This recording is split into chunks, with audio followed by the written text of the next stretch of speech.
प्रमुख जिल्हा सत्र न्यायाधीश श्रीनिवास अग्रवाल यांच्या अध्यक्षतेखाली राष्ट्रीय लोक अदालतचं आयोजन करण्यात आलेलं आहे। 13 सप्टेंबर रोजी ही राष्ट्रीय लोक अदालत होणार आहे। न्यायालयांमध्ये प्रलंबित असलेली प्रकरणे आणि दाखलपूर्व प्रकरणे सुनावणीसाठी लोक अदालतीमध्ये ठेवता येतील। संबंधितांनी ठाणे जिल्ह्यातील ठाणे जिल्हा न्यायालय व सर्व तालुक्यातील न्यायालय प्रलंबित असलेल्या प्रकरणांचा निपटारा करण्यासाठी व राष्ट्रीय लोक अदालतीचा लाभ घेण्यासाठी येत्या शनिवारी ही लोक अदालत आयोजित केलेली आहे। या लोक अदालतीमध्ये आपली प्रकरणे ठेवावीत असं आवाहन जिल्हा विधी सेवा प्राधिकरणाचे सचिव न्यायाधीश रवींद्र पाजनकर यांनी पत्रकार परिषदेमध्ये केलेलं आहे।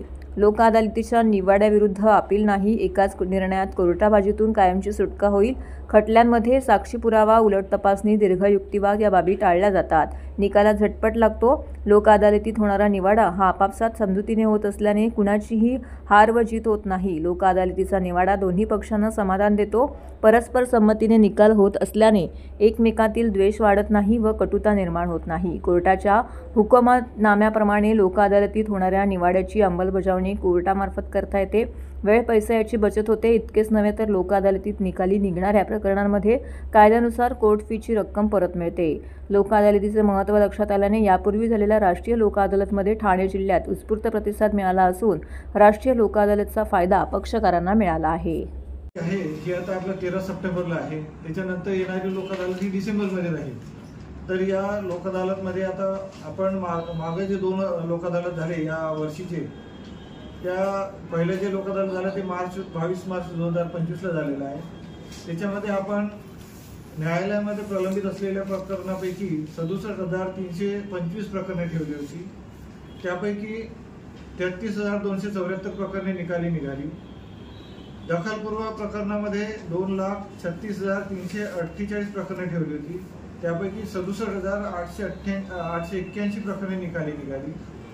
त्यानंतर जे लोक अदालत झालं ते 10 मे 2025ला झालं। त्याच्यामध्ये कोर्टामध्ये प्रलंबित असलेल्या केसेसपैकी 60,856 केसेस ठेवल्या होत्या। त्यापैकी 27,118 प्रकरणे निकाली निघाली आणि दखलपूर्व प्रकरणे जे आहेत त्यापैकी 1,70,008 अशी प्रकरणे ठेवले आणि त्यापैकी 71,781 प्रकरणे निकाली निघाली।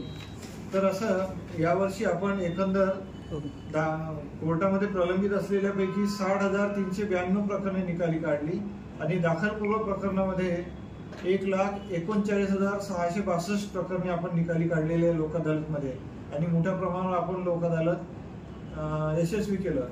या लोक अदालतमध्ये आपण वाहन चालकांसाठी सुद्धा एक स्वतंत्र पॅनल देणार आहोत, जेणेकरून त्यांची ज्या मोठ्या प्रमाणावर जे प्रकरणे आहेत ती निकाली निघतील। तर माझी लोकांना विनंती आहे की ज्यांचे वाहन चालन जे प्रलंबित असतील तर त्यांनी या लोक अदालतमध्ये ते निकाली करून घ्यावे, जेणेकरून त्यांना प्रकरण निकाली करून घेता येईल आणि त्यांना लगेच त्यांना न्याय मिळेल आणि प्रकरण पण संपेल।